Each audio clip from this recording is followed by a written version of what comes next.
Hello guys, I'm Kazi Rubachar Rahman with another vlog. I'm on the vlogger. So আজকে আমি আপনাদের একটা জিনিস দেখাবো, সেটা হচ্ছে কিভাবে বাইকের চেইন পরিষ্কার করতে হয়। অনেকেই জানে না যে বাইকের চেইন পরিষ্কার করতে হয় এবং প্রত্যেক 500 কিলোমিটার বা 800 কিলোমিটার পর পর বাইকের চেইন পরিষ্কার করা উচিত। না হলে চেন যে কোনো জায়গায় ছিঁড়ে যেতে পারে বা চেনে জং ধরতে পারে, চেন নষ্ট হতে পারে। আসলে অনেক টাকা দিয়ে বাইক কিনে যদি চেনটা নষ্টই হয়ে যায় তাহলে তো চেনটা বাইকটা কেনার মানেই হয় না, তাই না? আসলে বেশি বলে ফেলছি। সো আমি দেখছি আমার বাইকটার চেন তো পরিষ্কার করতে হবে, তার আগে চেনের আশেপাশে যে সাইডগুলো আছে সেগুলো অনেক ময়লা লেগে আছে দেখেন। সো এগুলোও ক্লিন করতে হবে। So at first I have to clean those things. অনেক কাজ করতে হবে বাবা। চেনটাও দেখেন কীভাবে ময়লা হয়ে আছে।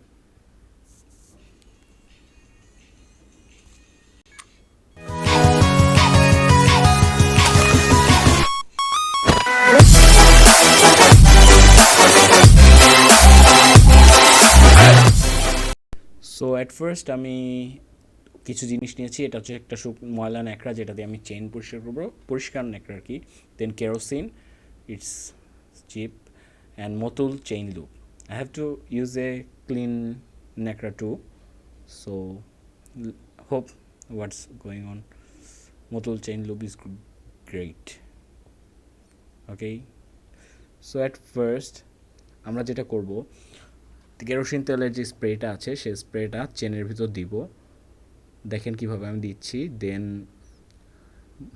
ন্যাকড়াটা দিয়ে চেনটা মুছবো।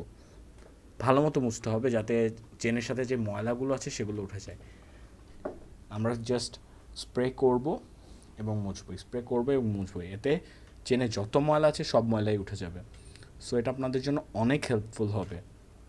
দেন আমরা আস্তে করে যখন আমরা বুঝতে পারবো দেখে চেনটা ক্লিন হয়েছে, সো দেন আমরা চাকাটা একটু ঘুরিয়ে দিব। দেন সামনের ময়লা অংশটুকু নিব। সো আবার চেনে কেরোসিন তেল দিব এবং মুছবো। কেরোসিন তেল দিলে চেনে খুব বেশি ক্ষতি হয় না। WD-80 দিলে ক্ষতি হয়, বাট কেরোসিন তেল দিলে সেরকম ক্ষতি হয় না। সো আমরা ক্লিনিংয়ের জন্য কেরোসিন তেল ইউজ করতে পারি। মুছবো অ্যান্ড কেরোসিন তেল দিব, মুছবো অ্যান্ড কেরোসিন তেল দিব। সো আমি কাছ থেকে দেখাই আপনাদের কীভাবে কেরোসিন তেল দিচ্ছি এবং মুছতেছি। সো প্রথমে কেরোসিন দিলাম, দেন মুছতে হবে। এই যে আমি মুছে ফেললাম, কেরোসিন তেল দিলাম, ভালো মতো মুছলাম। দেখেন কীভাবে ক্লিন হয়ে গেছে চেইনটা। এভাবে আমাদের হোল চেইনটা ক্লিন করতে হবে। So at last whole chain clean হয়ে গেছে আমার। এখন একটা শুকনা পরিষ্কার ন্যাকড়া নিব। শুকনা ন্যাকড়া নিতে হবে কারণ আমি চেইনটাকে কেরোসিনগুলো মুছবো। কেরোসিনগুলো চেনে থাকলে লুপ পড়লে লুপ ভালো মতো বসবে না এবং সমস্যা হবে। সো ভালো মতো মুছতে হবে। সেম ওয়েতে আমি চেইনটা রাব করব। দেখেন কেরোসিনগুলো উঠে যাচ্ছে। সেম ওয়েতে আমি চেইনটা রাব করতে থাকবো যতক্ষণ পর্যন্ত চেইনটা পরিষ্কার না হয় এবং ঘোরাতে থাকবো। দেখেন কী সুন্দর ক্লিন হয়ে গেছে আমার চেইনটা। সো ফেইজার, আমার বাইকটা হচ্ছে ফেইজার V2। সো এটার চেন ওরিং, এটা 2007 এডিশন, 17 এডিশন ওরিং চেন এবং খুব ভালো। এটা প্রতিনিয়ত ক্লিন করা উচিত। অ্যারাউন্ড 800 500 to 800 কিলোমিটার পর পর চেন ক্লিন করা উচিত এবং বাইক ওয়াশ যখন করাবেন তখন চেন ক্লিন করা উচিত। সো আমি সেম ওয়েতে করতে থাকবো।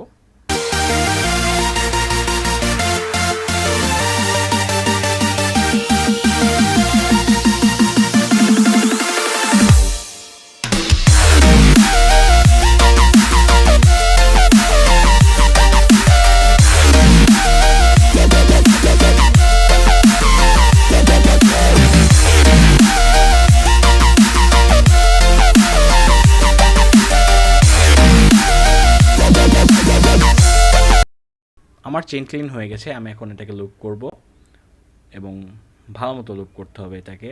সো আমি মতুল হাতে নিয়েছি এবং চেনটাকে লুপ করব। It's quite good. দেখেন আমি কীভাবে চারদিকে মতুল দ্বারা চেনটাকে লুপ করছি অ্যান্ড চেনটা ঘোরাচ্ছি, চেনটাকে লুপ করছি অ্যান্ড চেনটা ঘোরাচ্ছি। এভাবে আমাদের হোল চেইনটা লুপ করতে হবে। সো দেখতে দেখতে থাকেন।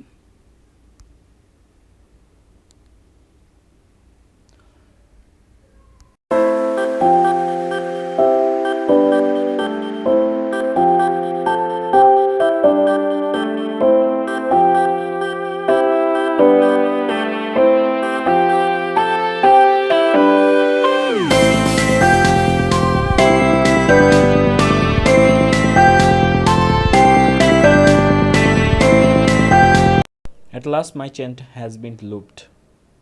So thank you for watching this video. আমার এই চ্যানেলটা যদি আপনার কাছে নতুন মনে হয় তাহলে আপনি বুঝে নিচ্ছি যে আপনি সাবস্ক্রাইব করেন নাই, আর যদি পুরাতন মনে হয় তাহলে thank you for that. Please subscribe if you like this video, and for more updates please subscribe and press the bell icon. So আল্লাহ হাফেজ, আসসালামু আলাইকুম।